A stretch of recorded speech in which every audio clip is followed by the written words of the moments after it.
Everyone, welcome back to my YouTube channel friends. आज के video में आप सभी का एक बार फिर से स्वागत है। और आज के वीडियो में हम लोग डिस्कस करने वाले हैं मां शाकुंभरी यूनिवर्सिटी का बीएड फर्स्ट ईयर का पेपर, जिसका सब्जेक्ट कोड है आपका 103। और ये आपका साइकोलॉजी का पेपर है, जिसका कि आपका सब्जेक्ट नेम है growing up as a learner, एक अधिगमकर्ता के रूप में विकास। तो यहाँ पे आपको जो एग्ज़ाम पेपर है वो 3 सेक्शंस में डिवाइडेड मिलेगा। और यहाँ पे जो मिनिमम आवर्स हैं वो 3 हैं, और मैक्सिमम जो मार्क्स हैं वो हैं आपके 80 मार्क्स। तो सेक्शन वाइज हम पेपर को डिस्कस करते हुए चलेंगे। इसके फर्स्ट सेक्शन में आपके जो है लॉन्ग क्वेश्चंस दिए गए हैं, तो यहाँ पे आपको इन क्वेश्चंस के लॉन्ग आंसर देने हैं।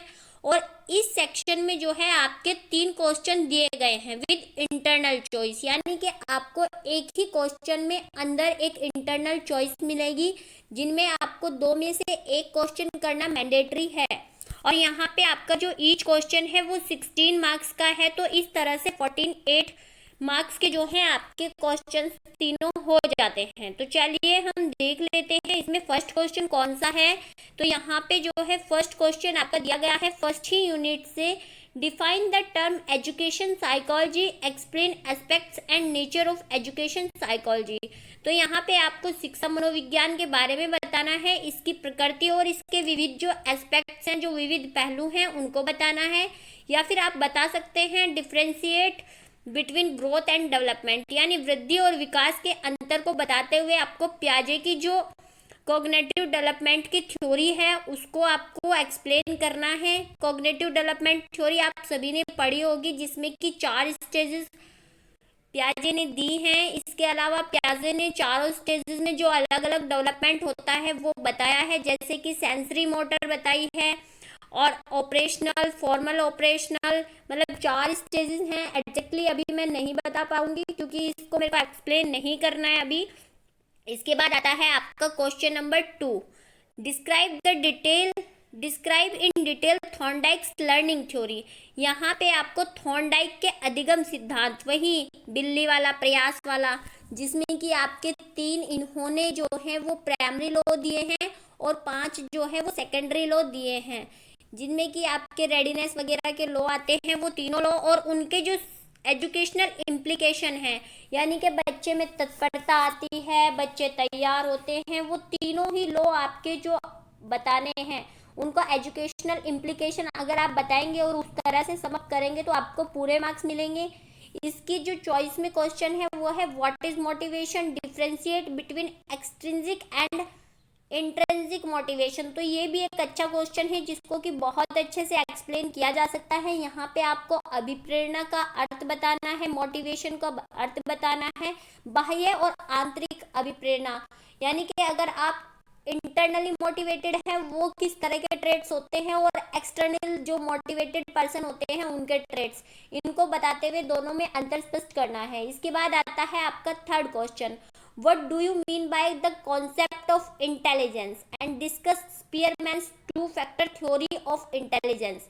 तो यहाँ पे आपको इंटेलिजेंस के बारे में बताना है और स्पीयरमैन का जो द्विकारक सिद्धांत है, जिसमें कि आपका एक होता है जनरल फैक्टर, तो उस फैक्टर वाली थ्योरी को आपको एक्सप्लेन करना है। इसके बाद आपकी चॉइस में क्वेश्चन है indicate the need of personality measurement, यानी कि व्यक्तित्व का मापन क्यों आवश्यक होता है, ये बताना है। और describe the various method and techniques of personality measurement. तो यहाँ पे आपको टैट, सैट, इस तरह की जो विधियां हैं उनके बारे में बताना है। तो आप इन कुछ विधियों को लिख करके 1 या 2 को एक्सप्लेन कर सकते हैं।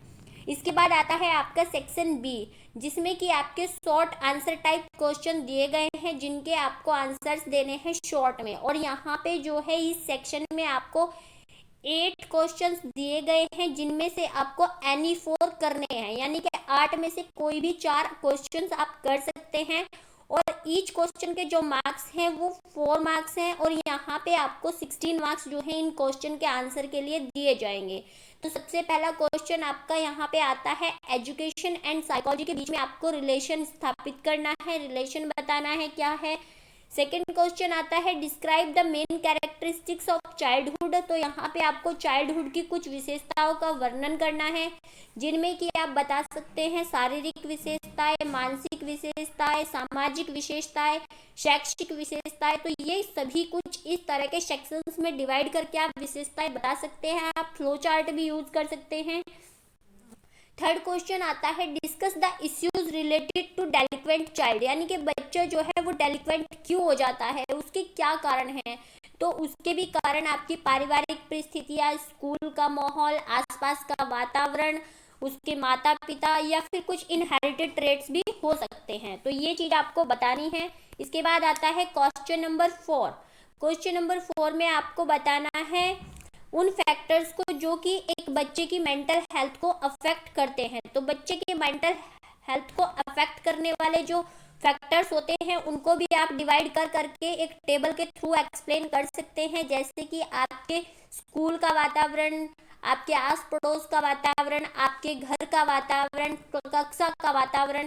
तो ये सारे जो इन्वायरमेंट होते हैं ये सारे बच्चे के मानसिक स्वास्थ्य को प्रभावित करते हैं। इसके अलावा जो मोस्ट इम्पोर्टेंट फैक्टर जो बच्चे के मेंटल हेल्थ को अफेक्ट करता है वो होता है उसकी हेरिडिटी, यानी उसकी आनुवांशिकता।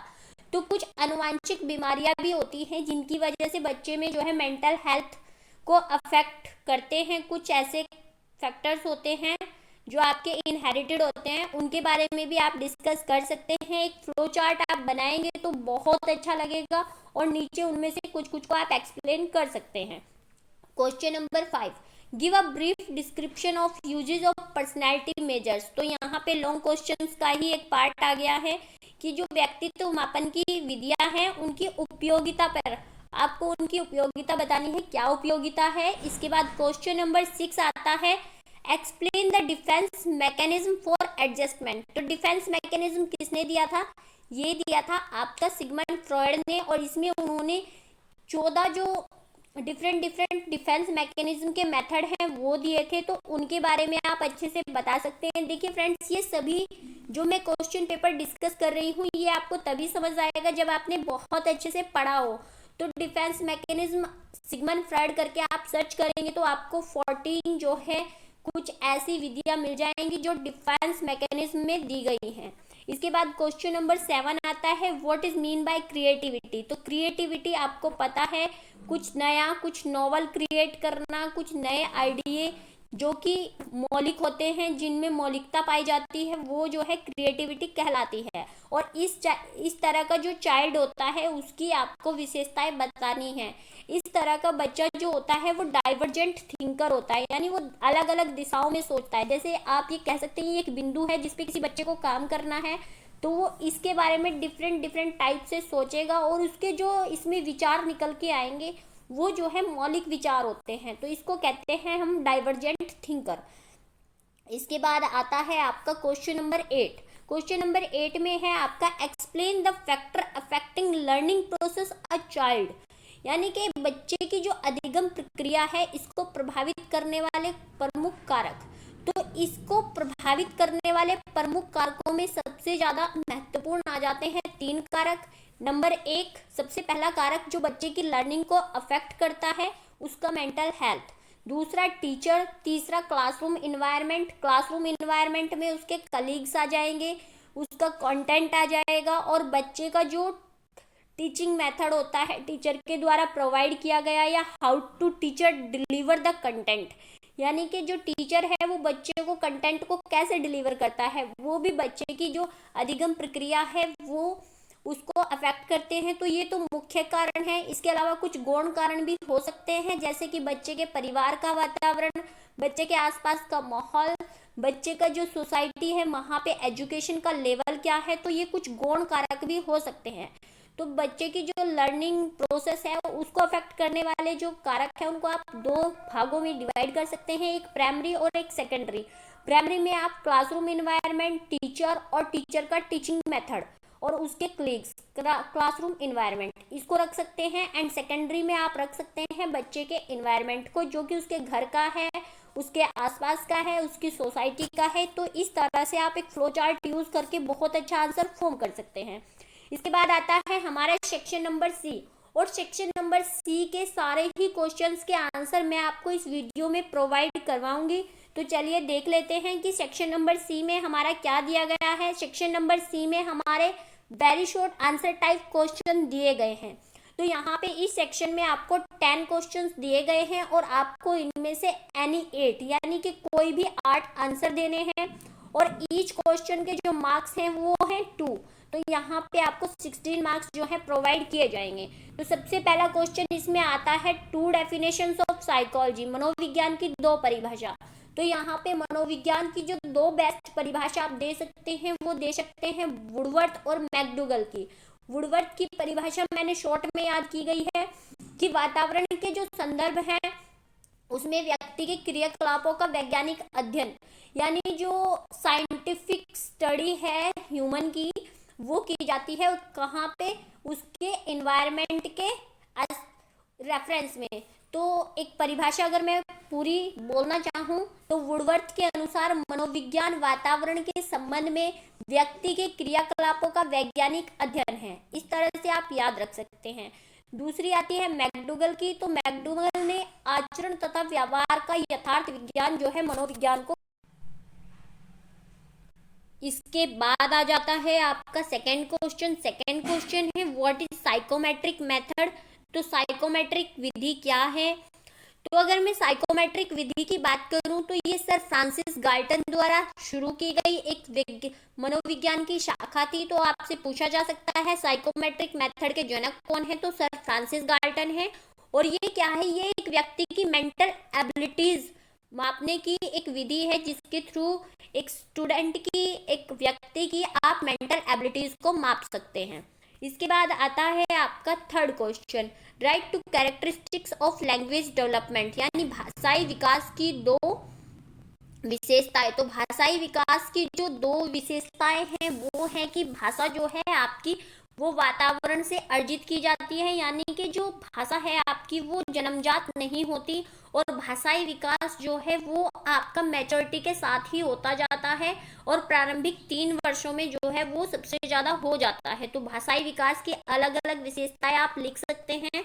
भाषा जो है वो आपकी जो वातावरण के साथ अनुक्रिया है उसका परिणाम होता है और जिस इन्वायरमेंट में आप रहते हैं वहीं की भाषा सीख लेते हैं।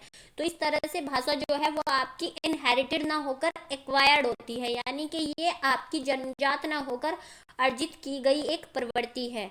इसके बाद आता है आपका question number 4, what is Kohs block design test, यानी कॉज ब्लॉक डिजाइन टेस्ट क्या है।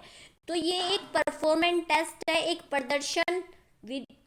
प्रदर्शन टेस्ट है जो कि आईक्यू टेस्ट से रिलेटेड है, जिसमें कि सीरीज ऑफ कार्ड्स होता है और ये क्यूब्स होते हैं। इसमें 16 रंगीन क्यूब्स होते हैं। और ये जो कोहस ब्लॉक डिजाइन टेस्ट है ये एक परफॉर्मेंस टेस्ट है जिसका कि प्रयोग आप आईक्यू जानने के लिए करते हैं। बच्चे का जो आईक्यू है उसको जानने के लिए करते हैं। और इसमें जो है आपके 16 जो रंगीन क्यूब होते हैं उनसे बच्चों को एक श्रृंखला बनाने के लिए कहा जाता है। और इसकी जो सबसे प्रमुख विशेषता वो ये है कि इसमें जो भाषाई और जो आपकी श्रवण अक्षमता वाले जो स्टूडेंट होते हैं, जो डिसेबल्ड होते हैं लैंग्वेज से, एंड जो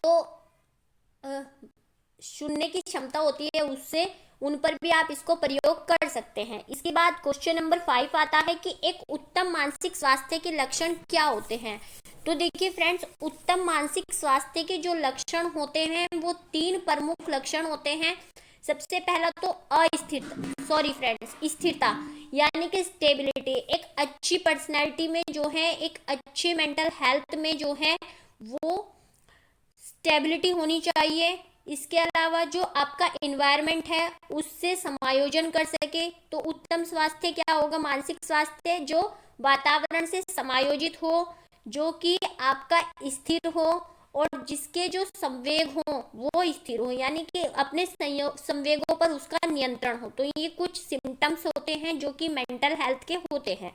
इसके बाद define intellectual development during infancy. तो इन्फेंसी में बच्चे के बौद्धिक विकास के बारे में बताना है।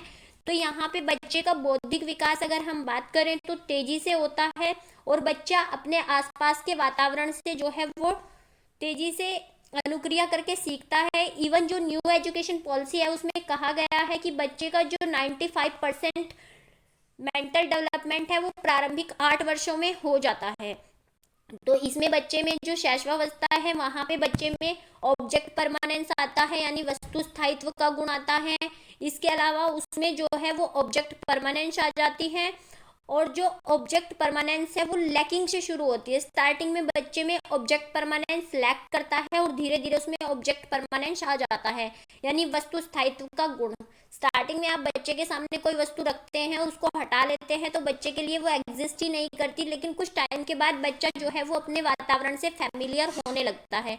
इसके अलावा बच्चे में जो है अपने एनवायरनमेंट के साथ एडजस्टमेंट की जो क्षमता है वो भी डेवलप होने लगती है। इसके बाद question number 7, what is thematic apperception test, यानी प्रासंगिक अंतर्बोध परीक्षण क्या है। तो जो ये टेट है ये मॉर्गन एंड मूरे ने दिया था 1930 में, ये आप सभी को पता होगा। और ये एक पर्सनैलिटी टेस्ट है, यानी व्यक्तित्व परीक्षण है, जिसमें कि आपकी पर्सनैलिटी ट्रेट्स को जो है वो इवेल्युएट किया जाता है। और इसका जो उद्देश्य है वो व्यक्तित्व के जो भिन्न भिन्न पहलू होते हैं, जो डिफरेंट एस्पेक्ट होते हैं, उनका इवेल्युएशन करना होता है। इसके बाद आता है राइट 3 कैरेक्टरिस्टिक्स ऑफ पर्सनैलिटी। तो पर्सनैलिटी की 3 प्रमुख विशेषताएं बताइए। देखिए फ्रेंड्स, पर्सनैलिटी क्या होती है। तो पर्सनैलिटी आपके इनहेरिटेड और एक्वायर्ड जो आपके ट्रेट्स होते हैं उनका प्लस होती है, यानी कि आपके अंदर जो जन्मजात प्रवृत्ति होती हैं और जो आपने अपने इन्वायरमेंट के साथ इंटरेक्शन करके जो प्रवृत्तियां अपने अंदर डेवलप की होती है, उन दोनों का योग जो है आपकी पर्सनैलिटी कहलाता है। तो पर्सनैलिटी की 3 प्रमुख विशेषताएं हैं। सबसे पहला है इंडिविजुअल डिफरेंसेस। सारी जितने भी पर्सनैलिटी होते हैं उनमें व्यक्तिगत अंतर या वैयक्तिक अंतर पाए जाते हैं। दूसरा होता है आपका स्थिरता, स्टेबिलिटी, यानी कि आपके व्यक्तित्व में कितनी स्टेबिलिटी है, किस परिस्थिति में आप किस तरह का व्यवहार करते हैं। और तीसरा होता है आपका समायोजित व्यवहार, यानी आपकी संगति, आप किसी परिस्थिति को किस तरह से लेते हैं, कितना आप उसमें प्लान्ड बिहेवियर करते हैं या कितना अपने आप को समायोजित वहां पे प्रदर्शित करते हैं। इसके बाद क्वेश्चन नंबर 9 आ जाता है, व्हाट इज क्लासिकल कंडीशनिंग। तो फादर ऑफ क्लासिकल कंडीशनिंग सभी को पता है, इवान पावलोव, और इन्होंने 1904 में ये थ्योरी डेवलप की थी। अब क्लासिकल कंडीशनिंग जानने से पहले मैं आपको बताना चाहूंगी कंडीशनिंग क्या होती है, अनुबंधन क्या होता है। तो एक चीज होती है आपकी स्टिमुलस, जिसको कहते हैं आप उद्दीपक, और दूसरा होता है आपकी अनुक्रिया, जिसको कहते हैं आप रिस्पॉन्स। तो उद्दीपक और अनुक्रिया यानी कि आपके स्टिमुलस एंड रिस्पॉन्स के बीच जो साहचर्य, जो एसोसिएशन डेवलप होता है, उसी को हम अनुबंधन कहते हैं। और जो क्लासिकल कंडीशनिंग होती है इसमें क्या होता है, इसमें जो आपका अनकंडीशनल आपका स्टिमुलस होता है उसको कंडीशनल रिस्पॉन्स के साथ जोड़ दिया जाता है, यानी कि एक ऐसा उद्दीपक जो कि अस्वाभाविक होता है, जिसका उस कंडीशन से कोई लेना देना नहीं होता। जैसे कि घंटी का बजने से लार के टपकने का कोई लेना देना नहीं था, लेकिन उसकी कंडीशनिंग करके उसमें एसोसिएशन स्थापित करके क्या कर दिया गया था कि जो आपका अस्वाभाविक, जो अनकंडीशनल स्टिमुली था, उसके प्रति कंडीशनल रिस्पॉन्स यानी नेचुरल रिस्पॉन्स जो है कुत्ते द्वारा दिया जाने लगा था। और यही जो अनकंडीशनल स्टिमुलस के प्रति कंडीशनल रिस्पॉन्स है, यही क्या कहलाता है, यही क्लासिकल कंडीशनिंग कहलाता है। इसके बाद आता है आपका 2 way of reducing mall adjustment. तो फ्रेंड, माल एडजस्टमेंट मतलब होता है किसी भी एक सिचुएशन में जो दिशा निर्देशित, जो वहाँ के इन्वायरमेंट के अनुकूल व्यवहार होता है वो नहीं कर पाना। तो उसको घटाने के 2 प्रमुख तरीके जो हैं वो हैं आपका एक बाधा निवारण और दूसरा होता है मार्ग परिवर्तन, कि या तो आप अपने मार्ग को बदल दे जो कि आपको असमायोजित बना रहा है, या फिर आप उस बाधा का ही निवारण कर दे जो कि आपको माल एडजस्टेड बना रही है। इसके अलावा इसको घटाने के लिए आप कुछ अच्छी बुक्स को रीड कर सकते हैं, किसी अच्छे स्थान पे जा सकते हैं, अच्छे लोगों के साथ उठ बैठ सकते हैं। इसके अलावा कुसमायोजन को घटाने के जो नेगेटिव वेज होते हैं वो होते हैं आपका डिफेंस मैकेनिज्म, जो कि आपके सिगमंड फ्रॉइड द्वारा दिया गया है। तो ये भी आप यूज करते हैं। इस तरह से। लेकिन अच्छे अगर हेल्दी वे की बात करें तो इसमें हेल्दी वे आता है रीडिंग गुड बुक्स, अच्छी पुस्तकों को पढ़ना, अच्छे लोगों के साथ बैठना और बाधा निवारण करना, और आपका जो मार्ग परिवर्तन है वो करना, या तादात्मीकरण करना, या फिर जो आपके लक्ष्य हैं उनको प्रतिस्थापन करना। क्योंकि कई बार क्या होता है, हमारे जो गोल्स होते हैं, हमारा जो गोल ओरिएंटेड बिहेवियर होता है, अगर हम अपना गोल अचीव नहीं कर पाते तो हम माल एडजस्टेड हो जाते हैं। तो आपको एडजस्टमेंट के लिए क्या करना होता है, अपना गोल चेंज कर देना होता है।